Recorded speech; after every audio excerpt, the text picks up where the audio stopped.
오늘 또 예배 자리에 앉으신 여러분을 주님 이름으로 축복합니다. 아멘. 우리를 찾아오신 하나님께서 우리 마음을 만져주시고 그 크신 품에 우리를 안아주시는 전복된 예배 꼭 될 줄로 믿고 그렇게 되기를 주님 이름으로 축원합니다. 아멘. 찬송 64장 하나님께 올립니다. 기뻐하며 경배하세 영광의 주 하나님 주 앞에서 우리 마음 피어나는 꽃 같아 죄와 슬픔 사라지고 근심 구름 거시니 변함없는 기쁨에 주 밝은 빛을 주시네. 땅과 하늘 만물들이 주의 솜씨 빛내고 들과 천사 노래소리 끊임없이 높아 물과 숲과 산과 골짜 들판이나 바다 모든 만물 주의 사랑 기뻐 찬양하여라. 우리 주는 사랑이여 복의 근원이시니 삶이 기쁜 샘이 되어 바다처럼 넘치네. 아버지의 사랑 안에 우리 모두 형제니 서로 사랑하게 도와주시옵소서. 새벽별의 노래 따라 힘찬 찬송 부르니 주의 사랑 주리 되어 한만 되게 하시네.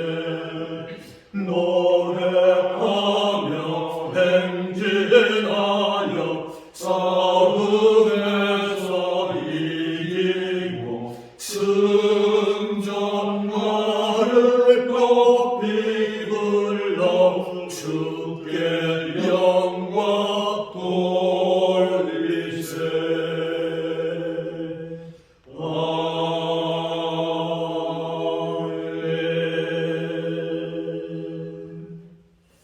사도신경으로 우리 하나님께 신앙 고백 올립니다. 나는 전능하신 아버지 하나님 천지의 창조주를 믿습니다. 나는 그의 유일하신 아들 우리 주 예수 그리스도를 믿습니다. 그는 성령으로 잉태되어 동정녀 마리아에게서 나시고 본디오 빌라도에게 고난을 받아 십자가에 못 박혀 죽으시고 전사된 지 사흘 만에 죽은 자 가운데서 다시 살아나셨으며 하늘에 오르시어 전능하신 아버지 하나님 우편에 앉아 계시다가 거기로부터 살아있는 자와 죽은 자를 심판하러 오십니다. 나는 성령을 믿으며 거룩한 공교회와 성도의 교제와 죄를 용서받는 것과 몸의 부활과 영생을 믿습니다. 아멘. 오늘 주신 하나님 말씀 같이 봅니다. 신명기 1장 29절로부터 33절에 있는 말씀입니다. 하나님의 말씀을 우리가 다 같이 합독하여 봉독함으로 하나님의 음성을 듣도록 하겠습니다. 29절 내가 너희에게 말하기를 그들을 무서워하지 말라 두려워하지 말라 너희보다 먼저 가시는 너희 하나님 여호와께서 애굽에서 너희를 위하여 너희 목전에서 모든 일을 행하신 것 같이 이제도 너희를 위하여 싸우실 것이며 광야에서도 너희가 당하였거니와 사람이 자기 아들을 안는 것 같이 너희 하나님 여호와께서 너희가 걸어온 길에서 너희를 안사 이곳까지 이르게 하셨느니라 하나 이 일이 너희가 너희 하나님 여호와를 믿지 아니하였도다. 그는 너희보다 먼저 그 길을 가시며 장마칠 곳을 찾으시고 밤에는 불로 낮에는 구름으로 너희가 갈 길을 지시하신 자이시니라. 아멘. 할렐루야. 아멘. 오늘 말씀처럼 하나님께서 우리 갈 길에 찾아오시고 우리 머무실 곳을 하나님 미리 예비하셔서 장막 치실 곳으로 마련하여 우리를 거기 인도하신 줄로 믿습니다. 아멘.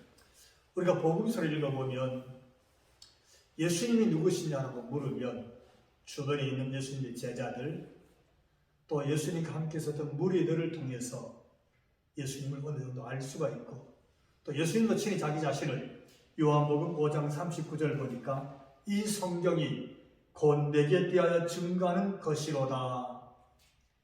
예수님이 친히 말씀하신 그 말씀으로 자신이 누군지 증거하고 있다고 그렇게 말씀하고 있습니다. 저도 이 죽산대 교회 이제 부임한 지 딱 3개월이 지났습니다. 아마 많은 성도들이 우리 목사님 어떤 분일까 이렇게 궁금해 하셨던 것 같고요. 또는 지나보면서 이런 분이시구나 가늠하시는 경우도 있을 것입니다. 저는 목회를 하면서 간증 목회를 거의 하지 않습니다. 하나님 주신 참 은혜가 참 많지만 집회나 부흥회를 가면 간증을 계속 곁들이기는 하는데 간증을 하다 보면 가끔은 그 받은 은혜를 좀 더 극적으로 표현하려고 하다 보니까 본인도 모르게 주신 은혜에 대한 간증이 가감이 되거나 조금은 왜곡되는 경우를 보게 되었습니다. 그래서 거의 제가 목회하는 현장에서는 간증을 잘 하지 않습니다. 그런데 오늘은 제가 우리 하나님께 받은 많은 은혜가 있는데 그 중에 간증 하나를 같이 나누고 싶습니다. 이유는 한 2가지 좀 볼 수 있는데 그 중에 하나가 금년 연말을 맞으면서 참 우리 성도들뿐만 아니라 참 우리나라의 국민들이 어려운 경기를 보내고 있습니다. 참 어려운 시대를 보내고 있는데 가만히 생각해 보니까 광야의 길을 가는 것처럼 그렇게 느껴졌어요. 이 말은 이 길이 맞는지 아니면 어디로 가야 되는지 이곳에 장막을 치고 머물러야 되는지 가늠하기 참 어려운 시대가 지금 요즘 시대구나 이런 생각이 들었습니다. 부모는 부모로서 그렇고요. 또 자식은 자식으로도 그렇고 이 나라를 이끌어가는 이자들이든 위정자들이나 지도자들도 그럴 수 있을 것 같고 근로자들이나 국민들도 참 어려운 시기를 보내고 있구나. 광야를 지나고 있는 시대라고 느껴진다면 제가 하나님께로부터 받았던 그 은혜의 한 간증이 어쩌면 큰 위로가 되고 하나님의 메시지가 될 수 있겠다 그 생각이 들었기 때문입니다. 또 하나는 제가 부임해서 이제 목회하고 있는 이 교회에서 저와 성도 여러분들이 함께 동력해 하면서 주님 몸된 교회를 잘 세워가려고 할 때에 조금은 서로가 더 이해하면서 우리의 궁극적인 가치고 신앙의 가장 본질인 하나님과의 관계에서 이렇게 신앙생활 하자라고 제가 제언의 말씀을 드리고 싶어서 제가 받은 은혜 중에 하나를 오늘 나누려고 합니다.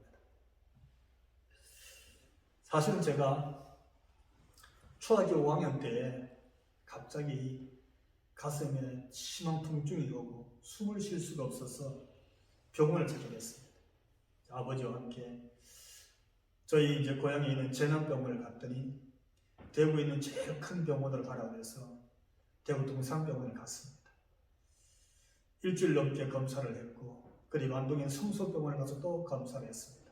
역시 의사 소견이 서울에 있는 제일 큰 병원으로 가라고 했습니다. 그러면서 서울대학병원이나 신촌 세브란스 병원을 가라 그래서 결국 그 다음 주에 준비를 해서 신촌 세브란스 병원을 갔습니다. 가서 또 여러 날 검사를 다 했습니다. 검사 결과는 똑같이 나왔어요. 나중에 제가 알았는데 병명은 테라토마라고 하는 종양이었습니다. 종양이 심장낭에 붙어 있는 거예요. 그래서 결과 종양으로 판명이 났고 수술 불가, 심장이 파열된다고. 그리고 남은 생은 딱 6개월 그렇게 진단이 났어요. 6개월의 시한부로 생존 가능하다 이렇게 진단이 나서 다시 집에 내려와서 동네 밖을 걸어서 나가기도 힘들었어요. 가슴이 찢어진 것처럼 계속 아프니까 숨을 쉴 수가 없었어요. 이불을 그 개놓고 앞에 이렇게 엎드려서 머리를 숙이고 있다가 들었다가 이게 하루 일과였고, 그래서 그때로 제가 느꼈어요. 이건 매일 하루씩 죽어가는 날이다. 정말 가슴이 아프면 숨을 들이킬 수가 없어요. 그러니까 소리 내서 울 수가 없어요. 그냥 눈물만 쫙 흐르고 숨을 밖으로 내쉬기만 합니다. 이렇게. 그래서 어린 나이인데도 이렇게 해서 이제 죽는가 보다. 동네에 있는 많은 사람들, 학교 선생님 친구들이 소문을 듣고 6개월밖에 못 산다 이렇게 소문이 나가고 이제 병원을 참 많이 왔어요. 그렇게 매일매일 하루씩 지냈는데 거의 6개월이 됐어요.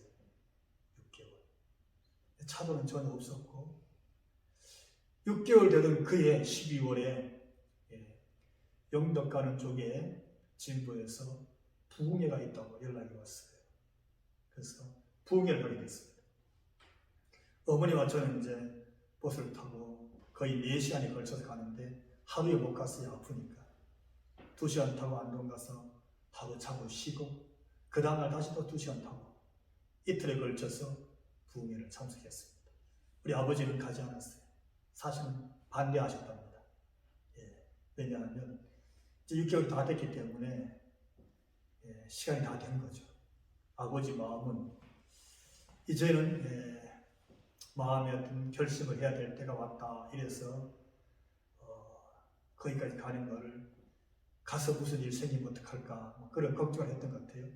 근데 우리 어머니는 절대 그럴 수 없다고. 밤마다 교회에서 혼자 기도하시고 저도 하루 따라간 적이 있거든요. 밤새워 가면서.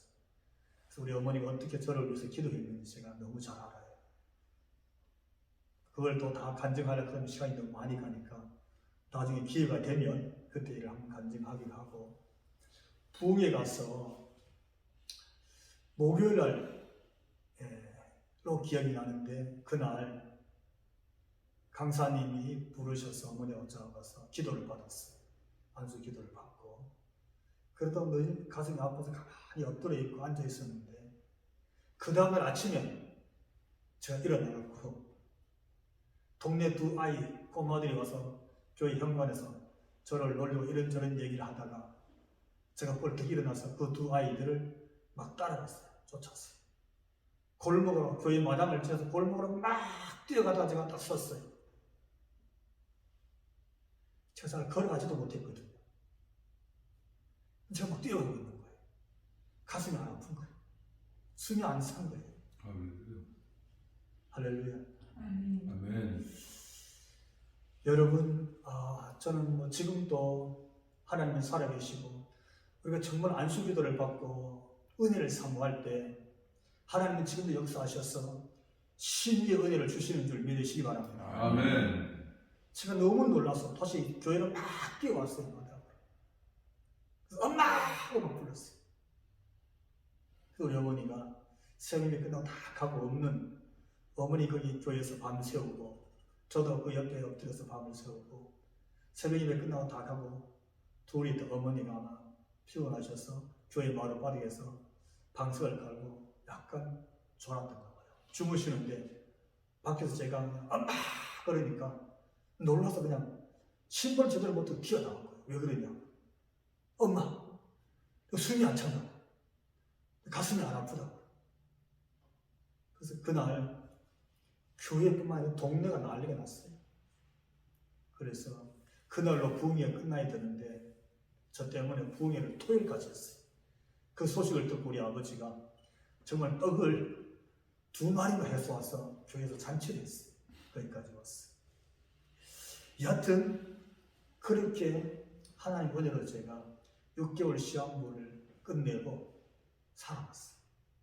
그래서 운동도 하고 체육장도 하고 뭐 그렇게 해서 일어났는데 그때부터 그 강사 목사님과 교회 목사님이 철부는 커서 앞으로 목회자가 되어야 된다고 헌신을 하라고 그랬어. 제가 그거 잘 모르면서 그게 뭔지 죽는 것보다 낫잖아요. 그래서 우리 어머니도 그렇게 하겠다고 그러고 그래서 목회자가 되는 길이 내가 살아난 이유인 줄 알고 그렇게 자랐어요. 그리고 고등학교 졸업하고 이제 신학대학을 가게 됐습니다. 목회자가 되기 위해서는 신학대학을 가야 된다고 해갖고 저는 그것도 몰랐어요. 신학과가 문과인지도 몰랐어요. 저는 이과에 있었어요. 수학이 좋고 과학이 좋아서 그러다가 가슴에 종양이 있기 때문에 혹시라도 딴 길로 가면 죽을까봐 그래서 이제 신학대학을 가기로 하고 어디 가야 될까라고 물었는데 우리 본교회 목사님은 꼭 광나루에 있는 신학교를 가라고 그랬는데 제가 학교 캠퍼스 사진을 보니까 대학이 별로 안 멋있어서 제일 멋있는 대학을 골라서 서울신대를 갔어요. 갔는데 이름도 좋잖아요. 마치 서울대학교 단과대학처럼 그렇게 느껴지기도 하고 딱 가서 면접 보는 날 학교 처음 갔는데 가는 날부터 제가 좀 실망을 했어요. 무슨 대학이 우리 고등학교도 조금 더 크고 무슨 단과대학이 서울신대인데 서울이 아니고 부천에 있는 거예요. 너무 실망을 했어요. 그 면접하는데 면접관이 묻더라고요. 강철국 학생은 앞으로 졸업하면 목회를 하겠냐고 목사를 하겠냐고 물었어. 제가 그 학교 다니기 싫어서 안 한다고 그랬어요. 다른 데 가려고. 물론 원서를 그때 제가 하나밖에 안 썼어요. 좋은 대학인 줄 알고 썼는데 그런데도 불구하고 합격을 시켜줬어요. 하나님 은혜로 합격을 해서 학교를 들어갔더니 제가 꿈꿨던 대학 생활이 아닌 거예요. 제가 하고 싶었던 대학 생활하고 좀 거리가 멀었어요. 그리고 학교 생활과 더불어서 주위에 많은 일들이 일어나고 있는 80년대 초의 일들이 저를 참 혼란스럽게 했어요. 거기다 또 하나는 하필 그때 또 우리 가정이 좀 어려웠어요. 생활비가 잘 올라오지 않던 때였어요. 그러다 보니까 젊은 대학교 1학년 학생이 겪기에는 사회적으로 당시 우리나라의 어떤 정치나 어떤 군사 문화 이런 것들, 그 다음에 대학의 문화, 내가 꿈꾸었던 학문의 길, 신학도의 길이 너무나 달랐어요. 거기다가 경제가 자꾸 어려우니까 심지어 어떤 일이 있었냐면 당시 학교 기숙사 식권 밥 한 끼가 450원이었어요. 라면 하나가 100원이었어요. 근데 밥 사 먹을 식권이 없는 거예요. 그 친구와 식권을 하나로 한 번은 5번 밥을 다 먹은 적이 있어요. 주말에 주일날 사역 끝나고 가면 지우서 혼자 남아있거나 이러면 그냥 그날은 굶고 그 이불 속에 누워있으면 참 처량하기 그지없어요. 주머니에 식권이 있을 때와 없어서 굶을 때는 하늘과 땅 차이였어요. 그렇게 하루하루 버티거나 그렇게 눈물로 밥을 지새운 날이 점점 많아지니까 내가 왜 여기 와 있나 싶은 거예요. 그리고 학기 중에도 아르바이트 해야 되고, 그리고 학비도 벌어야 되고, 기숙사비나 10권을 살 돈도 마련해야 되고, 우리 집이 참 부자였는데 그때 참 어려웠어요. 그런 시간을 보내면서 하루 이틀 지내다 보니까 학교나 신학도의 길이나 심지어 교회에서 겪는 일들도 참 마음을 아프게 하는 일이 많았어요. 그래서 말 그대로 학교 생활이 엉망진창이었어요.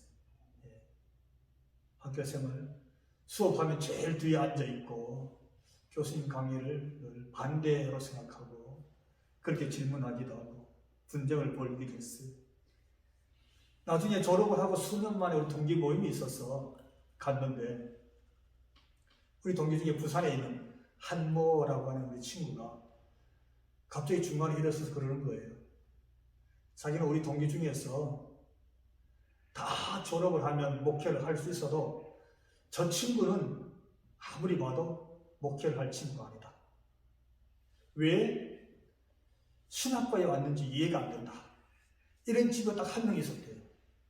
그 아이들이 도대체 누구를 두고 하는 말인가 하고 쳐다보고 있었어요. 저는 별 관심이 없었어요. 근데 그 친구가 딱 한다는 말이 그 친구가 누구냐 하면 저기 앉아있는 강철구다 이러는 거예요. 제가 좀 부끄러웠어요. 애들이 다 웃었죠.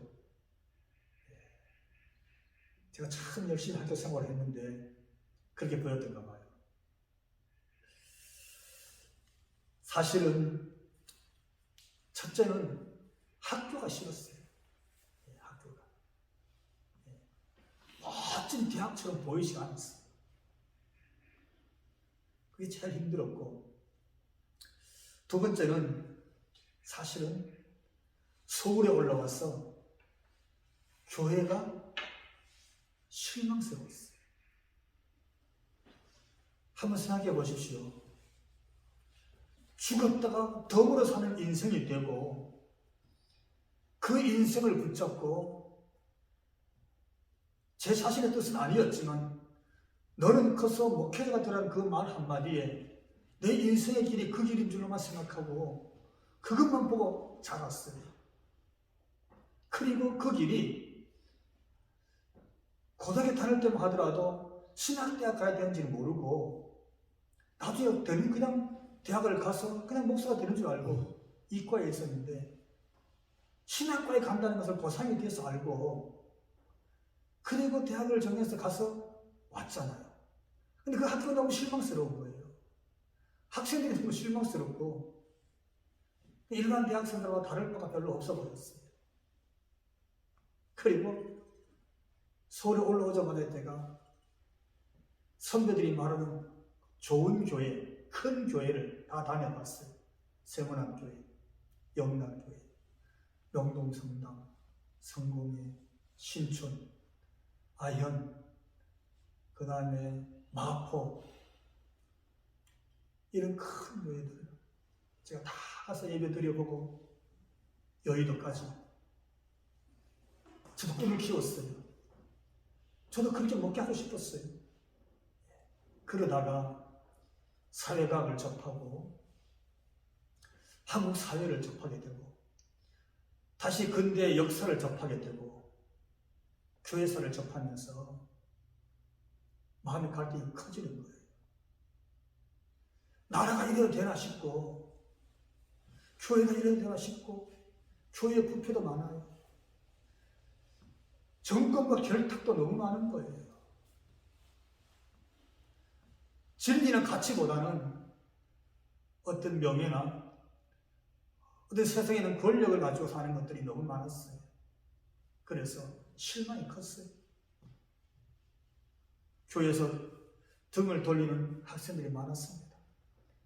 우리 친구들은 경찰서 잡혀가고 군대로 끌려가는데 교회는 도와주지 않았어요. 가슴이 아프고 눈물 흘리면서 어려워하던 일들이 참 많았습니다. 어떻게 극복하면서 어떻게 견뎌야 될지 길이 보이지 않았어요. 그래서 학교를 그만두기로 했어요. 사실은 4번 정도 이 길은 내가 가야 될 길이 아니다 싶어서 고향에 내려갔어요. 할 일이 저는 많았거든요. 하고 싶은 게 많았어요. 저는 참 하고 싶은 게 많았는데 집에 내려갔더니 우리 아버지가 탁 앉혀놓고 성경을 읽고 또는 저를 이렇게 기도해 줍니다. 갈 때마다 기도해 주시죠. 지금 제가 목사가 되고 우리 아버님이 지금 원래 80, 90이 다 돼 가시는데 명절 때 가면 꼭 마지막에 저를 위해서 우리 가족을 위해서 축복 기도해 주십니다. 저는 그 기도를 받고 자랐고 또 그 기도를 받고 얼마나 큰 힘을 얻었는지 모릅니다. 근데 그때도 하나님 우리 아들이 왔습니다. 선지동산에서 신학도의 길을 갑니다. 하나님이 꼭 붙잡고 인도해 달라고 얼마나 간절히 기도하는지 몰라요. 그 기도 앞에 제가 이 길을 못 가겠다고, 이 길은 내 길이 아니라고 말을 못했어요. 그렇게 4번을 고향을 갔다 올라오면서 제 속으로 그랬어요. 하나님이 진짜 계신 게 맞나? 내가 병 들었던 것도 알고 그 사진도 있고 기록도 아는데 우연히 나은 건 아닌가? 그때도 엑스레이를 찍으면 여전히 제 몸속에는 종양 흔적이 그대로 있어요. 근데 정상적인 생활만 하는 거예요. 그래서 진짜 나은 게 맞나? 가짜는 아닌가? 하나님이 없는 건 아닌가? 그러다가 또 이러다 죽으면 어떡하지? 이러면서 신학교 생활을 2년을 보내는 거예요.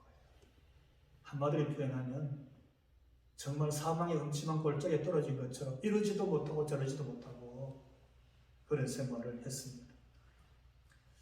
신학과가 싫고 목회에 대한 희망이 사라지고 서울에 있는 큰 교회들을 다니면서 교회에 대한 실망이 커지고 그 교회 구성원들, 목사님들이나 장로님들이나 유력한 사람들을 만나보면서 야, 이렇게 하는 게 교회일까라는 생각이 들면서 점점 교회와 거리가 멀어졌습니다. 그렇게 되니까 어떤 마음이 들었냐 하면 하나님, 차라리 그때 데려가시지요. 그때 데려가시지. 6개월 시험부 때 데려가시지. 왜 이렇게 여기까지 오게 하셔서 여기서 이렇게 길을 찾지 못하고 실망하고 좌절하고 하나님이 안 계신 것 같다고 이렇게 말하게 하고 내 인생을 이러지도 저러지도 못하는 구렁텅이 속으로 이렇게 빠뜨리느냐고 이렇게 원망하게 되었습니다. 원망하면서 반항하면서 그렇게 시간만 보내는 거예요. 한번 생각해 보십시오. 그런 세월을 한 학기, 2학기, 3학기 보냈어요. 얼마나 힘들었겠어요. 그러다가 3학년이 막 올라오면서 학기 초에 우리 학과 기도회가 있었어요. 물론 저는 기도회에 참석하지 않았습니다. 갈 마음이 안 생기는 거예요. 학교 책부터 저는 거의 다 도망을 쳤어요. 왜냐하면 하나님이 안 계신 것 같고 그 말씀과 메시지가 위선처럼 들리는 거예요. 그렇게 마음의 갈등이 컸고 아픔이 컸어요. 근데 친구 방에 숨어 있다가 우리 과 나이가 제일 많은 형님이 데리러 와서 할 수 없이 기도에 참석을 했습니다. 정말 우리 동기들 보면 찬양도 잘합니다. 얼마나 열정적으로 하는지 몰라요. 다 손을 높이 들고 찬양하다 감격의 눈물을 흘리고 기도하면 마치 불이 붙은 것처럼 그렇게 뜨겁게 합니다. 저도 처음에 그랬어요. 서울시내 뒤에 산이 있습니다. 성주산에 올라가면 바위 밑에 나무 밑에 군데군데 아이들이 그렇게 기도하고 있어요. 낮에도 저녁에도. 저도 거기 앉아서 기도하던 날들이 있었어요. 근데 그날 기도회는 너무 명명했어요. 나는 가슴이 너무 답답해서 찬송이 나오지 않는 거예요. 혹시 여러분 그런 경험이 있는지 모르지만 예배 중에 앉았는데 찬송이 안 나옵니다. 이래서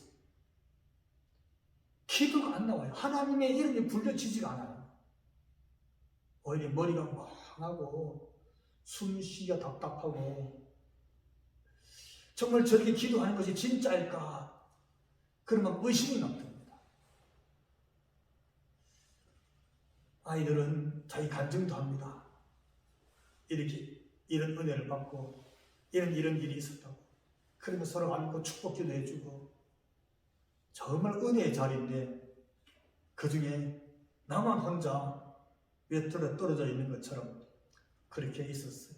그래서 아마 지금 생각에는 거의 한 9시 반, 9시 좀 넘어서 기도가 다 끝났습니다.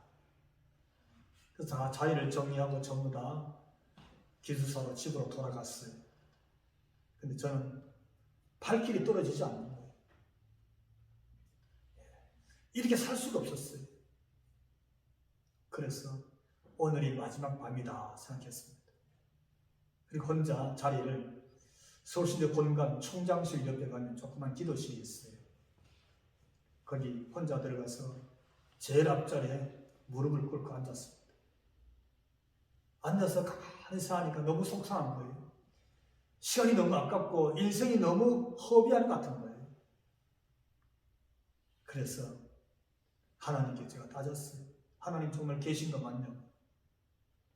하나님이 정말 살아계신 게 맞냐고. 하나님이 계시면 어떻게 이렇게 할 수 있느냐고. 학교에 희망이 걸릴 수가 없고 교회에 희망을 둘 수가 없고 보고 배우고 싶은 선배들이나 인원의 지도자들 앞에 내가 마음을 두고 배우고 싶은 그런 마음이 안 생기고 내가 어떻게 하면 좋겠냐고. 왜 하나님이 그때 살려주신 거냐고. 그렇게 마치 시비를 걸듯이 따졌어요. 남들은 영화 보러 다닐 때 난 아르바이트를 해야 되고 남들은 밖에 나서 외식할 때 450원 식권을 살려고 한 끼를 굶어가면서 친구 식권을 빌려가면서 그렇게 밥을 먹어야 되고 어떻게 하나님 이렇게 목회자의 길을 걷게 하냐고 하나님께 따졌습니다. 오늘 하나님이 응답해 주지 않으시면 오늘은 끝입니다. 내일은 정말 학교를 그만두고 내려갑니다. 그러면 내 전공은 이제 다시는 신학과는 거리가 멀 것이고 다른 길로 갈 것입니다. 그러면서 내 아픔과 내 불평을 막 쏟아냈어요. 얼마나 쏟아냈는지 모릅니다.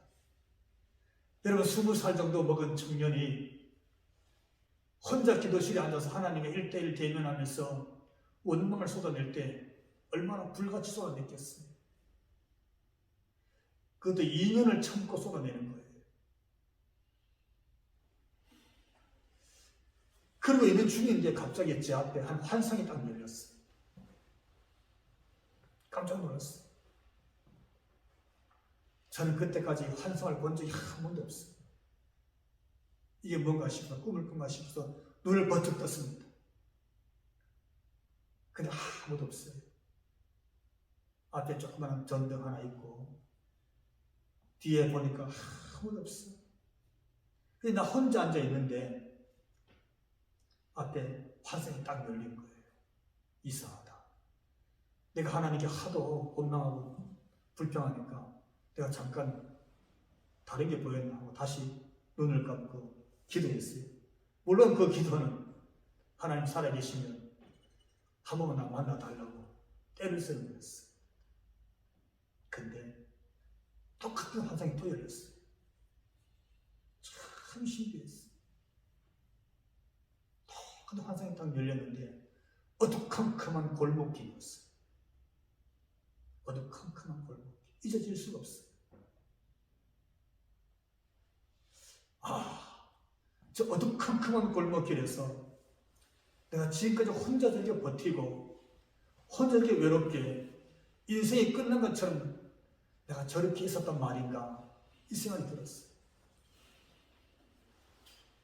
저는 그 장면을 지금도 잊혀지지 않는데 만약에 오늘 이 영상을 보시는 분들 중에서 어두컴컴한 골목길에 혼자 버려져 있는 것처럼 인생의 길이 보이지 않고 직장이나 사업의 길이 보이지 않고 가정의 길이 보이지 않고 자식의 앞날의 길이 보이지 않고 혹 건강의 길이 보이지 않고 영적 갈증의 길이 보이지 않는 분 계시면 오늘 제게 은혜 주시고 만나 주셨던 그 하나님의 처음이 동일한 하나님이시기에 동일하게 이 은혜를 오늘 주실 줄로 믿습니다. 아멘. 이 믿음으로 이 사모하는 마음으로 제가 받은 은혜를 함께 나누고 공감하고 공유할 수 있기를 다시 한번 주님 이름으로 축원합니다. 아멘.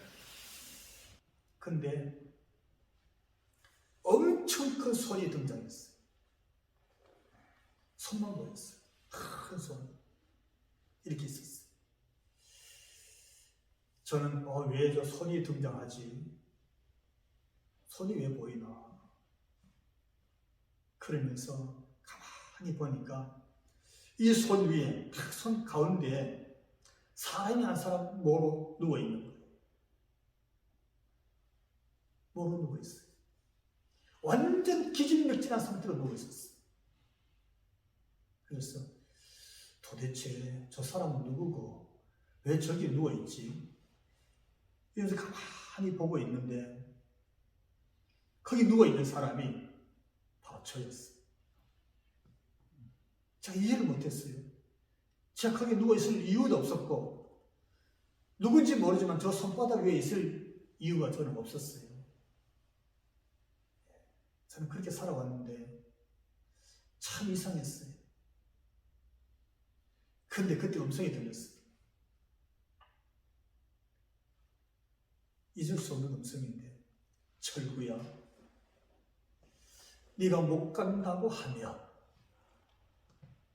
내가 너를 안고서 갈게. 이러시고 할렐루야.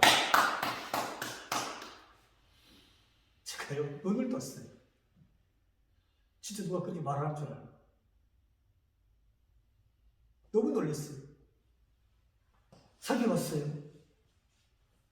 쫙 하고 아무도 없는 밤중에 그 작은 기도실에 저 혼자 있었어요. 조그마한 한 4명, 5명 앉을 수 있는 의자가 3개 정도 양쪽에 있었어요. 거기 저 혼자 있는데 쫙 한데 너무나 선명하게 들렸어요. 그 제가 잘못 들은 줄 알았어요. 헛소리 들은 줄 알았어요. 다시 하나님 뭡니까? 다시 물었어요. 저는 제 기억에 딱 2번 들었어요. 이어서 철구야, 네가 힘들어서 못 가면 내가 너 안고서 갈게. 이 음성이 들리는 거예요. 아멘. 저도 놀랐어요. 근데 참 희한한 건요, 그 음성을 그렇게 들었는데 갑자기 나도 모르게 눈물이 막 쏟아지는 거예요.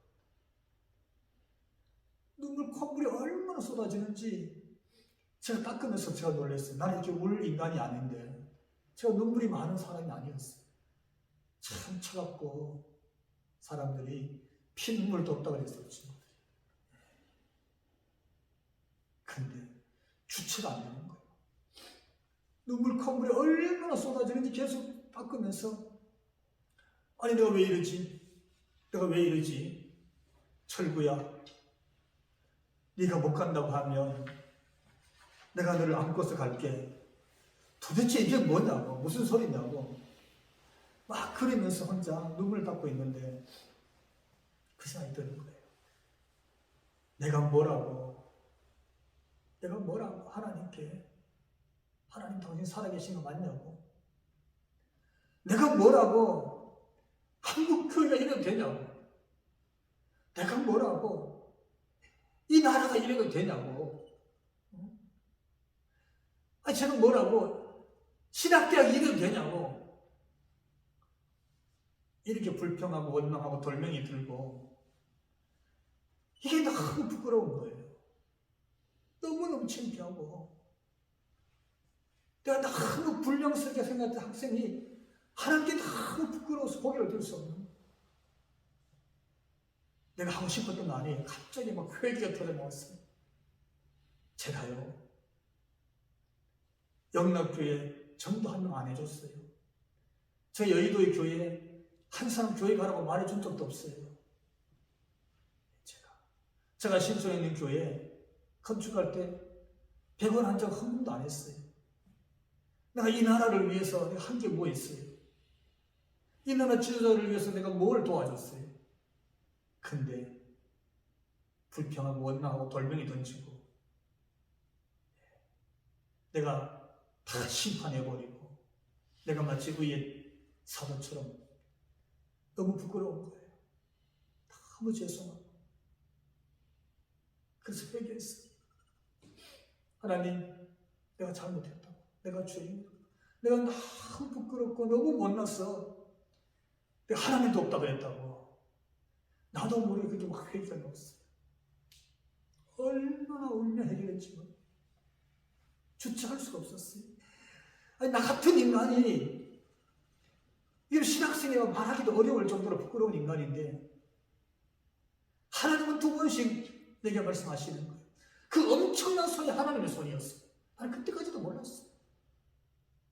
그 하나님의 손에 완전히 탈진하고 기진해서 쓰러져 있는 나를 손바닥 위에 올려놓고 다시 못난 놈을 하나님이 절무야, 네가 못 간다고 하면 내가 너 안고서 갈게. 아멘. 그렇게 말씀을 약속해 주셨던 거예요. 그 하나님의 손길과 그 하나님의 사랑이 바로 그 손바닥 위에 있었어요. 내 마음이 얼마나 따뜻하게 다가오는지 몰라요. 사랑하는 사람 품에 안기고 사랑하는 사람의 손길 위에서 우리가 그런 마음을 느끼잖아요. 하나님의 그 손길이 얼마나 따뜻하고 얼마나 사랑이 넘쳤는지 얼마나 감격스러운지 모르겠어요. 그래서 제가 나도 모르게 다짐을 했어요.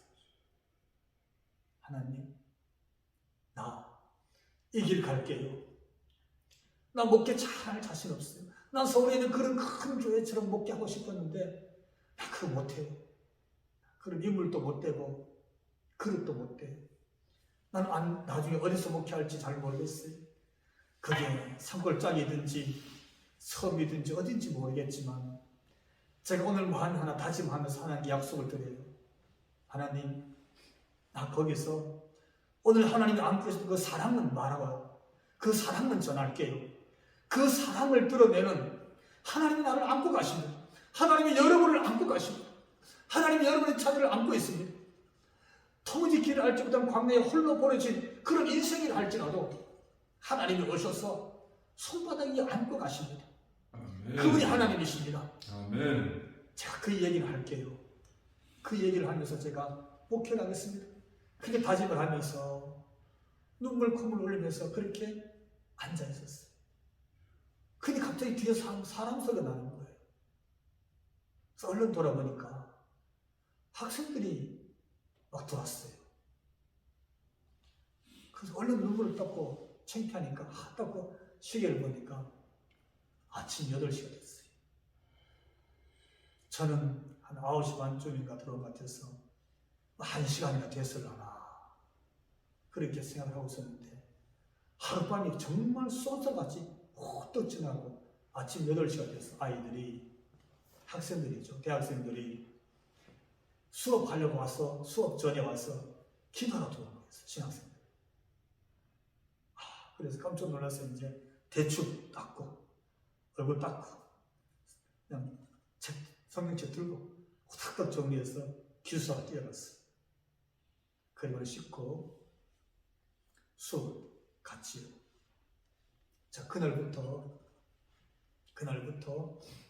강의실 제일 앞에 가서 앉았습니다. 공부하기 시작했어요. 성적도 올렸어요. 그리고 대학원을 가고 ML을 하고 THM을 하고 박사과정을 하고 학위를 받고 학교에서 학부 4년, 대학원 6년, 11년 강의를 하고 그리고 오늘 이렇게 목회 현장에 서 있습니다. 정말 하나님의 은혜지요.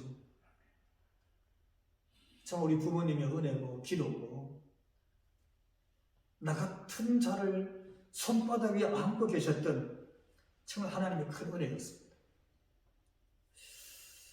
제가 오늘 부임해서 이 간증을 하는 것은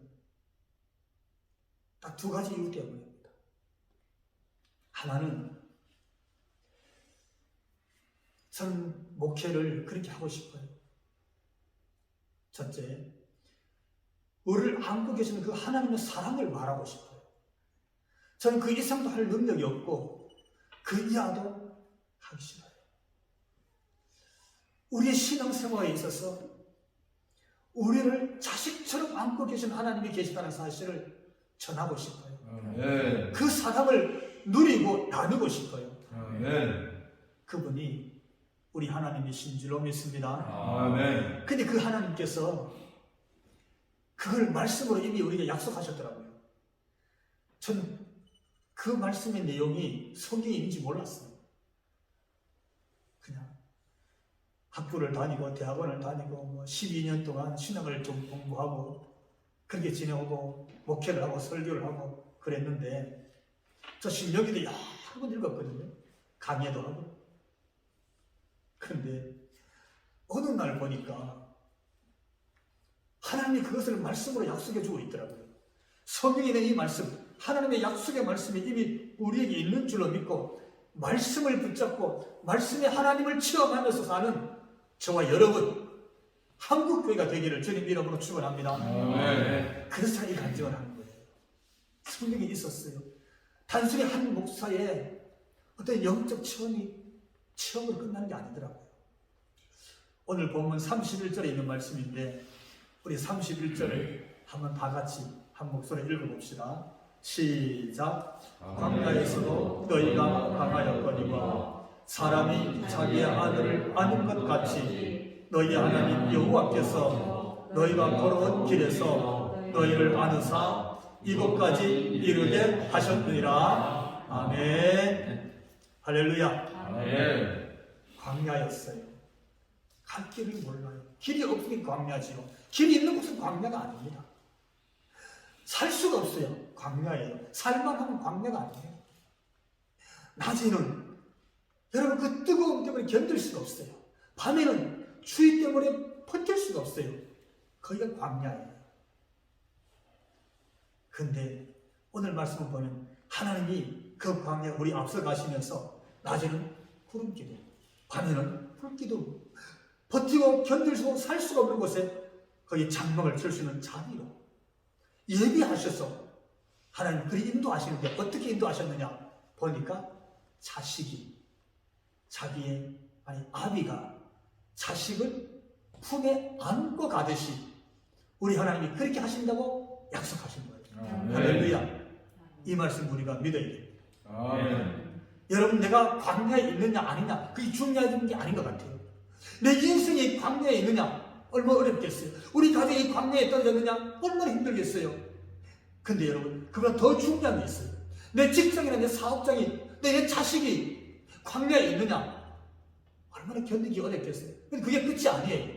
뭐가 끝이냐면 우리가 광야냐 아니냐보다 더 중요한 것, 우리 인생의 가정이나 자식이 광야에 있느냐 아니냐보다 더 중요한 것, 내 영적으로 내 육체적으로 광야냐 아니냐보다 더 중요한 게 뭐냐면 하나님이 나를 안고 계심을 믿느냐 못 믿느냐 그게 더 중요한 거예요. 아멘. 어디 있든지 간에 어떤 환경에 있든지 간에 하나님이 마치 부모가 자식을 품에 안고 가듯이 그렇게 하나님이 오셔서 이렇게 말씀하셨잖아요. 광야에서 어떻게 해요? 사람이 자기 아들을 안는 것 같이 너희 하나님이 여호와께서 너희가 걸어온 길에서 너희를 안으사 이곳까지 이르게 하셨느니라. 이렇게 아멘. 말씀하고 있는 거예요. 얼마나 큰 약속의 말씀인지 몰라요. 얼마나 엄청난 말씀인지 몰라요. 부모는 자식을 안고합니다. 언제까지? 목숨을 다해서 안고합니다. 아멘. 근데 목숨이 끊어지면 안고 싶어도 못 안아요. 근데 하나님은 영원하신 분이십니다. 아멘. 전능하신 분이십니다. 아멘. 한계가 없으셔요. 아멘. 그 하나님이 약속하셨어요. 내가 너를 품에 안고서 여기까지 이르게 하였느니라. 아멘. 사랑하는 성도 여러분, 우리가 어떤 환경과 처지에 있든지 간에 이 말씀 기억하고 삽시다. 아멘. 하나님은 나를 안고 가신다. 나를 안으시는 하나님이시다. 이 말씀 한 말씀만 믿고 가도 세상에서 우리가 어떤 환경과 여건 속에 있을지라도 하나님 인도를 받는 하나님 백성 되을 경험하고 체험하고 사는 그리스도인 될 줄로 믿습니다. 아멘. 우리 하나님께 헌신의 찬양 사랑합니다. 같이 올리도록 합시다. 사랑합니다.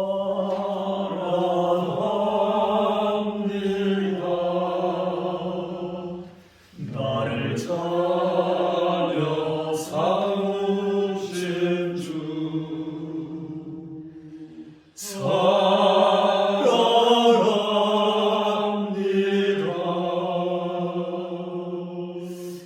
나를 찾아 삼으신 주 내 부름짐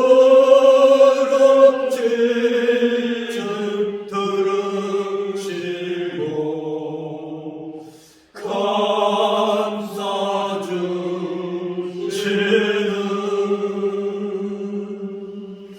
영원히 주 찬양합니다.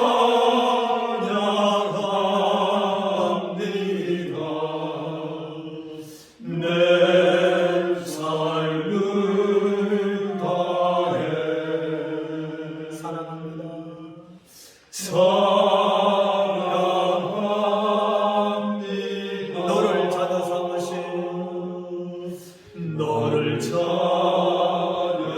삼으신 주 사랑합니다.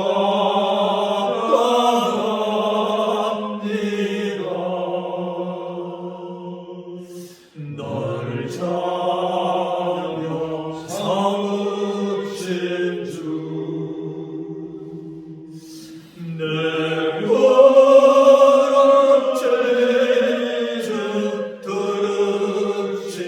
들으시고 감사 주시는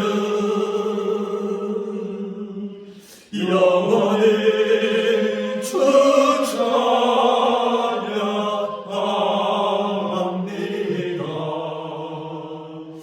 내 삶을 다해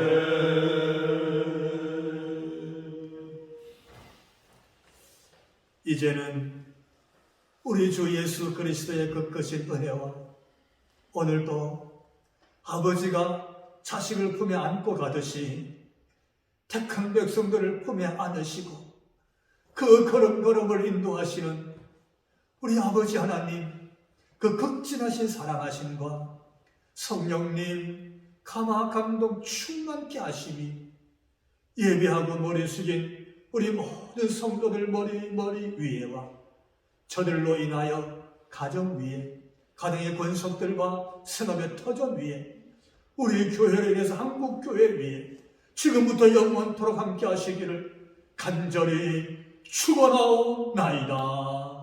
아멘.